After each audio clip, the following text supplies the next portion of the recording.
अब शुरू कीजिए। बोलो श्री प्राणनाथ प्यारे की जय।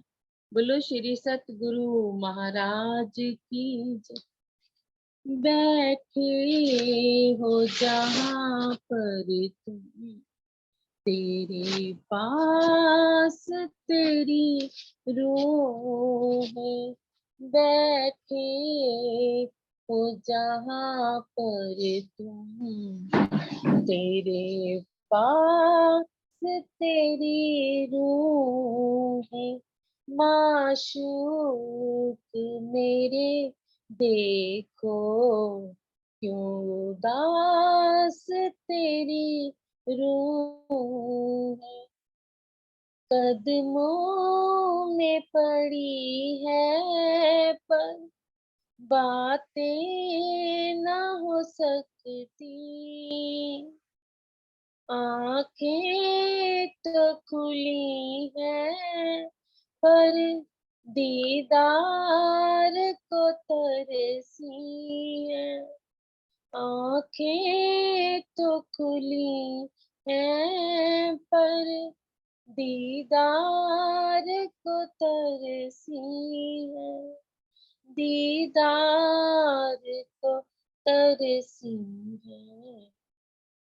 इस दर्द में गिर करके लाचार तेरी रूह है। माशूक मेरे देखो, क्यों उदास तेरी रूह। नजरों में पिया जी तुम, नजरें तो जरा डालो। दिल में यूं कर के दूरी ये मिटा डालो। दूरी ये मिटा डालो। मांगे तो फकत मांगे, दास तेरी रूह। मांगे तो फकत मांगे, विलास तेरी रूह। माशूक मेरे देखो, क्यों उदास तेरी रूह। कोई प्यास अगर है तो वो प्यास इश्क की। कोई आस अगर है तो वो आस दर्श की है। वो आस दर्श की है। करती है गुनाह स्वीकार तेरी रूह। माशूक मेरे देखो, क्यों उदास तेरी रूह। बैठे हो जहाँ पर तुम, तेरे पास तेरी रूह। बोलो श्री प्राणनाथ प्यारे की जय। प्रणाम जी। प्रणाम जी, धन्यवाद शशि दीदी।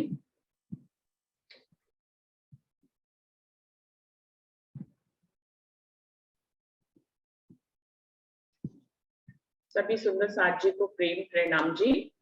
शुरू करते हैं सुंदर साथ जी। प्रथम लागू दुई चरण को, धने ना छुड़ाइयो खीन। लाग तले लालेड़िया, मेरे जीव के ही जीवन इन पाँव तले पड़ी हूँ। धनी नजर खोलो बातों, पलना वालों निर्भु नेत्रे, मेरे जीव के ही जीवन, मेरे जीव के ही जीवन। श्री बंदो सतगुरु चरण को करूं सो प्रेम प्रणाम। अशुभ हरन मंगल करन धनी श्री देव चंद्र जी नाम।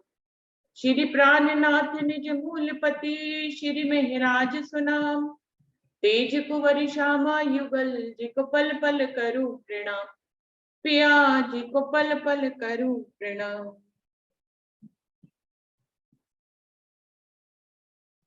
सुंदर साथ जी खिलवत वाणी चल रही थी जिसका 12वां प्रकरण पूरा हुआ था। अभी 13वें प्रकरण पे आगे चलते हैं जो है बुलाए लाओ तुम रूह अल्लाह। श्यामा महारानी को सारी जिम्मेदारी दी है धनी ने सब रूहों को जगाकर परम धाम धनी के चरणों में लाने की। तो ये प्रकरण उसी के ऊपर है और हेडिंग से ही पता लग रहा है कि बुलाए ले आओ तुम रूह अल्लाह। सुंदर साथ जी जैसे कि पिछले प्रकरण में हमने जाना कि श्री महामती कहे हैं मोमिनो तुम पर दम दम जो बरतत सो सब इश्क हक का पल पल मेहर करत। कि हमारे ऊपर ब्रह्म सृष्टियों के ऊपर हर पल हर घड़ी धनी की नजर है। और धनी की नजर होने का मतलब क्या है कि वो मेहर भरी नजर है, वो इश्क भरी नजर है, वो लाड भरी नजर है। हमें जो जाहिरी रूप में दुख दिखता है खाली हमारी नजर का फेर है, वो दिखता है लेकिन वो किसके लिए है। अगर यदि उसकी गहराई में जाकर हम देखेंगे तो हमें धनी की मेहर ही नजर आएगी। और कई बार हम पाते हैं कि हमें बड़ी चोट लगनी थी, छोटी चोट में धनी ने निपटा दिया। तो वो कर्म जो हमारी किस्मत में लिखा था, जो यहाँ की दुनिया के हिसाब से लिखा जाता है, वो कर्म भी पूरा हो गया और हम ज्यादा हर्ट भी नहीं हुए। तो इस तरह से धनी की मेहर हमें बहुत बहुत बार दिखाई हर पल हर घड़ी हमारे ऊपर है ही है। हम जिस पल महसूस कर लेते हैं हमें उस पल दिखाई देती है, पर धनी की मेहर अपनी तरफ से हर पल है हमारे ऊपर। अब जब धनी की मेहर हम पर हर पल है तो निश्चित ही वो ये जिम्मेदारी उन्होंने खुद तो वो ये इसको उनके दिल में तो ये है ही है, लेकिन उन्होंने श्यामा महारानी के दिल में भी यही उपजाया है। क्योंकि यहाँ जहां नजर फेरी है इस काल माया के ब्रह्मांड में, वहां पे श्यामा महारानी को राज्य का रोल अदा करने के लिए दिया गया है। स्वयं राज्य ने उन्हें चुना है। अपने 2 तनों में श्यामा महारानी लीला करेंगी, हराउल्ला और सुपेद गुदरी। हराउल्ला बोलते हैं देवचंद जी को। क्यों हराउल्ला उनको बोला गया? क्योंकि वो तारतम ज्ञान की चाबी लेकर आए। एक ब्रह्मांड की जमीन जो है वो अब तक या थी बंजर थी, यानी कि वहां पे अक्षरातीत पूर्ण पारब्रह्म का कोई ज्ञान कभी भी नहीं आया था। कोई कितनी भी योगी तपस्वी कितनी ही योग तपस्या कर ले, कितना कितना बर्फों में बैठ ले, पहाड़ों में चले जाए, जंगलों में चले जाए, वो उस पूर्ण पारब्रह्म परमात्मा को अगर पाने की कोशिश करते थे तो उनको ये शब्द तो मिला पूर्ण पारब्रह्म परमात्मा, लेकिन उनको जो है वो परमात्मा जो है ब्रह्मा विष्णु महेश के रूप में मिल जाता था, या आदि नारायण या महाविष्णु के रूप में मिल जाता था।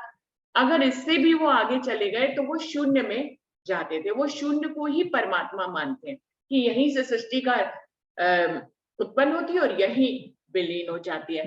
तो जहां से सृष्टि उत्पन्न हो रही है, जहां विलीन हो रही है, वही सर्वोपरि शक्ति है।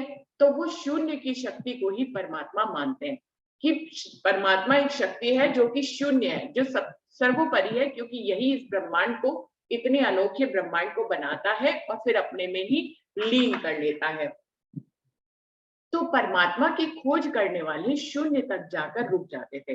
लेकिन अगर उनको इशारा मिला भी, एक या तो वो वहीं संतुष्ट हो जाते थे, और उनको यदि इशारा मिला भी तो वो उससे आगे जा नहीं पाते थे, तो नेति नेति और निगम निगम करके वो वापस आ जाते थे। अब श्यामा महारानी जब इस दुनिया में पहली बार आए हम रूहों के साथ, रूह अल्लाह मिसल गाजियो मोमिन उतरे तब, जब यहाँ पर इस आए इस जागनी के ब्रह्मांड में कलयुग के में 10वीं सदी में, तो क्या हुआ, वो तारतम्य की कुंजी लेके आए। उनके दिल में धनी ने अर्श करके बैठे और वो अपनी ही लगन लगाई, उस परमात्मा की खोज में निकले। और फिर एक समय पे 40 वर्ष के बाद उनके ऊपर धनी की मेहर हुई और दूसरे तारतम्य आए। इसलिए इस जमीन जो बंजर सूखी जमीन थी, जिसपे अक्षरातीत से मिलने का कोई नामो निशान तक नहीं था, उस भूमि पे उनकी ही अंगना श्यामा महारानी तारतम की रोशनी लेके आई। तारतम कहते ही अंधेरे से उजाले की तरफ जाने को है, यानी कि अंधेरा था इस ब्रह्मांड में कि कोई अक्षरातीत से मिल नहीं सकता था, उसको रोशन कर दिया श्यामा महारानी के तारतम ज्ञान की रोशनी ने। तो इसलिए उनको क्या कहा गया, हरा उल्ला कहा गया। हरा उल्ला मतलब वो हरियाली लेकर आए, इस बंजर भूमि को जिन्होंने हरा भरा कर दिया और हरियाली कर दी। तो ये हुआ यहाँ का हरा उल्ला। श्यामा महारानी जब अपने दूसरे तन में तारतम वाणी उतरी तो उनको सुपेत गुदरी कहा गया। 1 मिनट की जय।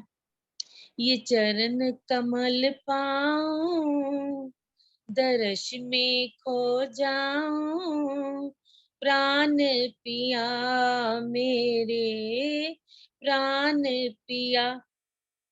चरण कमल पाऊं, दर्श में खो जाऊं, प्राण पिया मेरे प्राण पिया। ये निस्बत भूलू ना, फना में डोलू ना, प्राण पिया मेरे प्राण पिया। दिन रात करूं मैं हजूर बंदगी, बस तू मेरी जाने में कट जाए जिंदगी। दिन रात करूं मैं हजूर बंदगी, बस तू मेरी जाने में कट जाए जिंदगी। मिलन हो साहिब का नजर में अर्श बका, प्राण पिया मेरे प्राण पिया। ओ दिल प्रीत भरा हो और लगन हो सच्ची, पिया इश्क की बातें ही लगती हैं अच्छी, पिया इश्क की बातें ही लगती हैं अच्छी। मैं वाहिदत में आऊं, हकीकत पा जाऊं, मैं वाहिदत में आऊं, हकीकत पा जाऊं, प्राण पिया मेरे प्राण पिया। ओ दिल में बस जाओ प्राणों के प्रीतम, नजरों को नजर कर दो दीदार का आलम, नजरों को नजर कर दो दीदार का आलम। रजामंदी तेरी वही मर्जी मेरी, रजामंदी तेरी वही मर्जी मेरी, प्राण पिया मेरे प्राण पिया। तेरे इश्क से मैंने जो मांग भरी है, तुमने ही तो मेरी संभाल करी है। ओ प्यारों से प्यारे, ओ न्यारों से न्यारे, प्राण पिया मेरे प्राण पिया। ये चरण कमल पाऊं, दर्श में खो जाऊं, ये चरण कमल पाऊं, दर्श में खो जाऊं, प्राण पिया मेरे प्राण पिया। बोलो श्री प्राणनाथ प्यारे की जय। धन्यवाद दीदी। यहाँ पे बल्कि आपका ज्यादा अच्छा वो आ रहा था वीडियो, जहाँ आप अभी बैठी थी।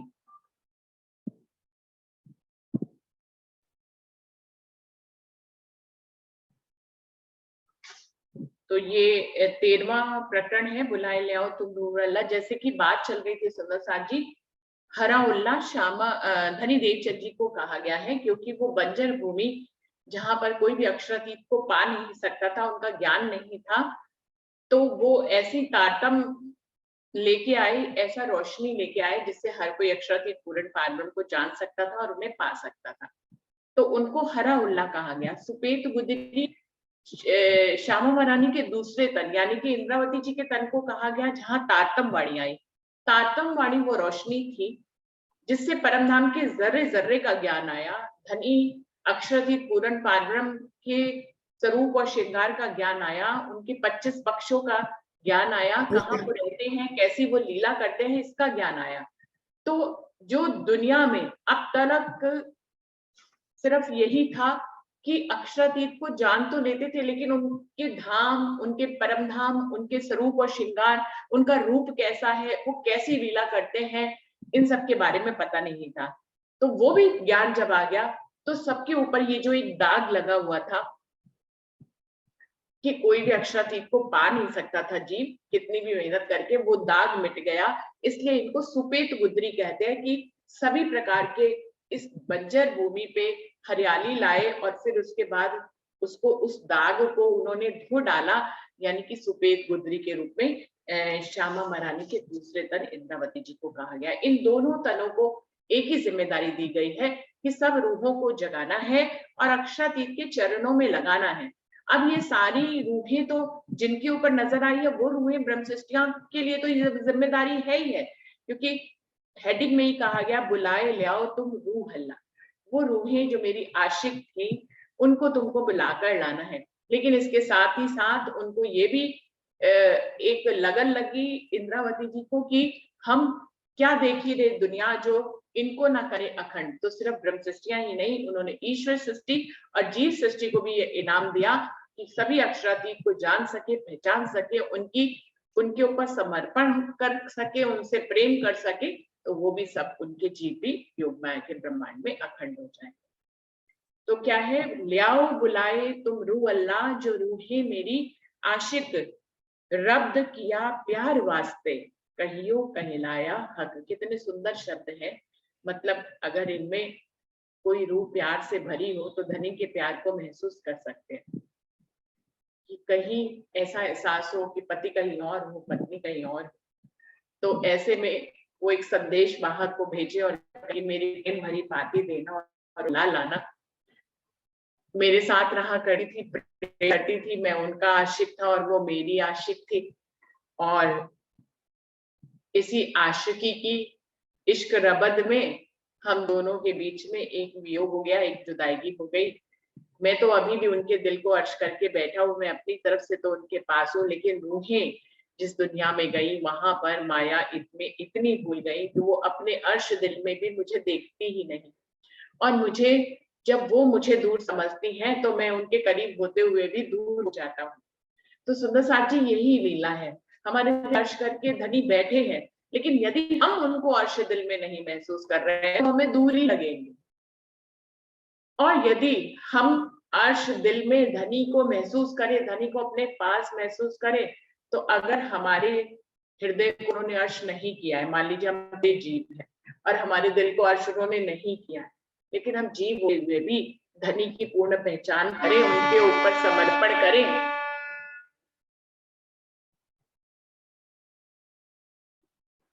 तो क्या यदि हम समर्पण करें और हम धनी को का आह्वान करें, हम उनको उनकी पहचान करके हर पल हर घड़ी उनको अपने साथ महसूस करें, तो हमारे दिल को अर्श कर लेंगे। क्योंकि श्रेष्ठ जीवों के ही ऊपर परम सृष्टियों की नजरें आई हैं। यदि एक श्रेष्ठ जीव श्रेष्ठ हो जाता है, उनकी बंदगी करते करते, समर्पण करते करते, उनके ऊपर विश्वास करते करते, उनसे प्रेम करते करते वो श्रेष्ठ जीव बन जाता है, उस मंजिल को पूरा कर लेता है, तो आज भी आत्म उसके ऊपर नजर कर सकती है, धनी अपनी आत्म की नजर उसके ऊपर डाल सकते हैं। तो सुंदर साजी सब कुछ हमारे पे है, हम सब कुछ कर सकते हैं। तो अर्श दिल में अगर धनी को जितना करीब महसूस करें, उतना ही धनी हमारे करीब रहते हैं।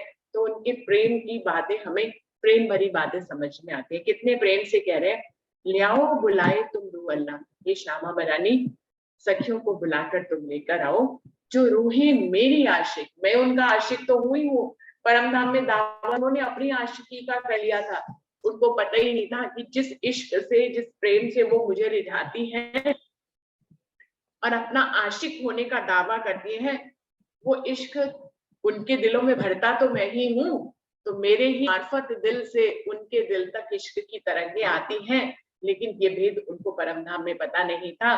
तो उन्होंने क्या कहा, मैं तुम्हारी आशिक हूँ, हम तुम्हारे आशिक हैं।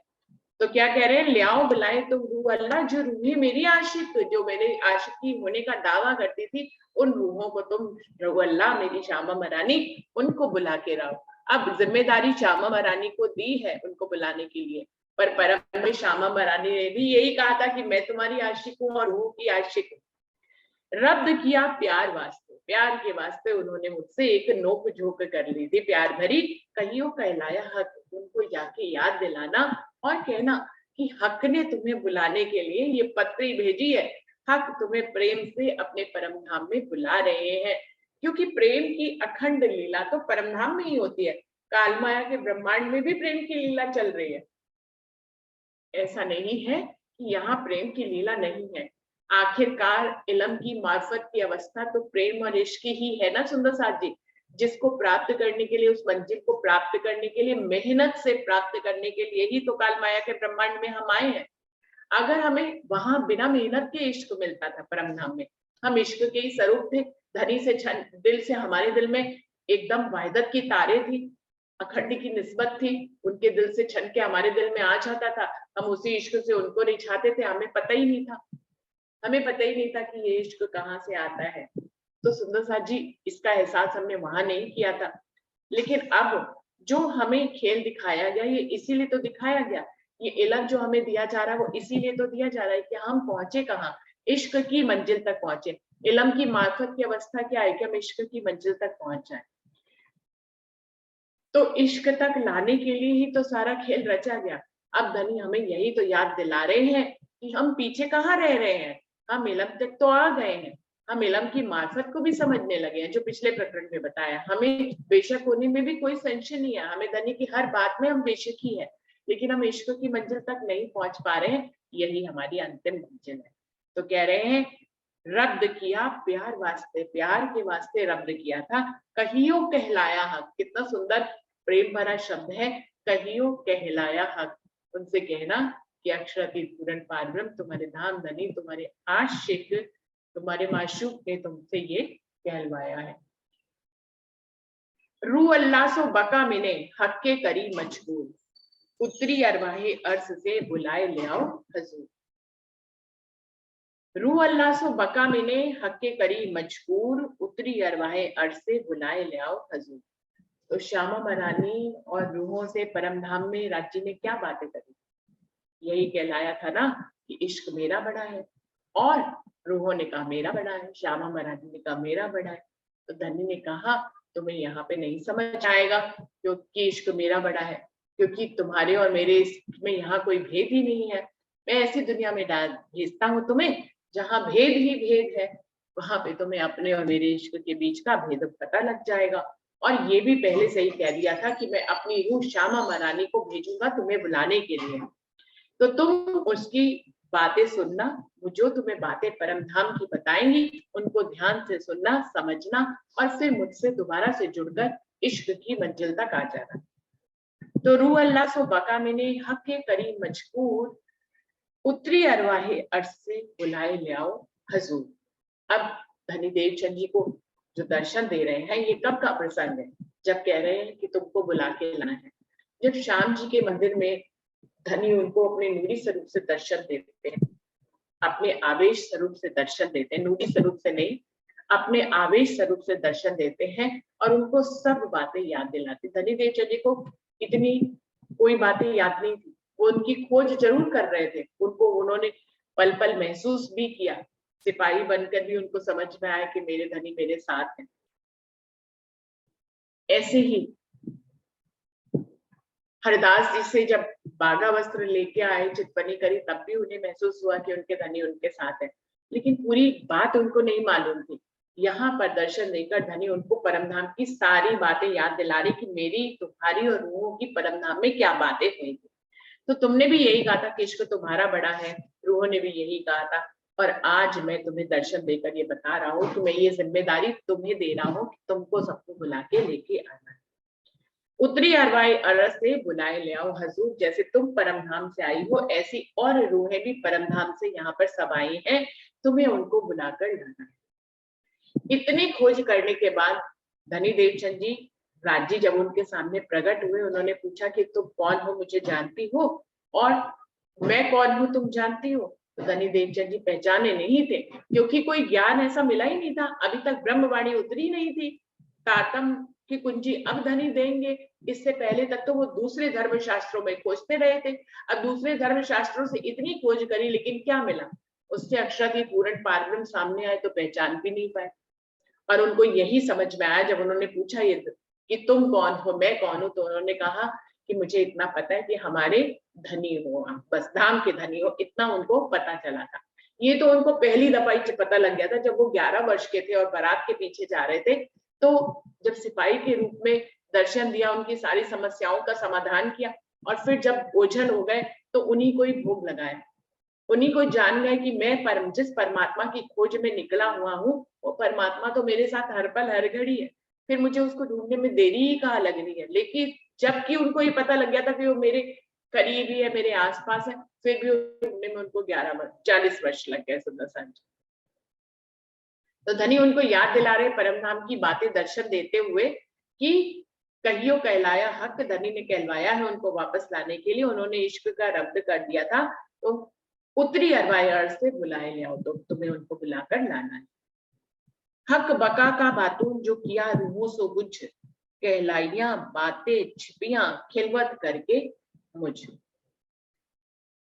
हक बका का बातून, अखंड परमधाम की सबसे बातूनी बात क्या है? धनी का इश्क, इससे बड़ी कोई बात नहीं।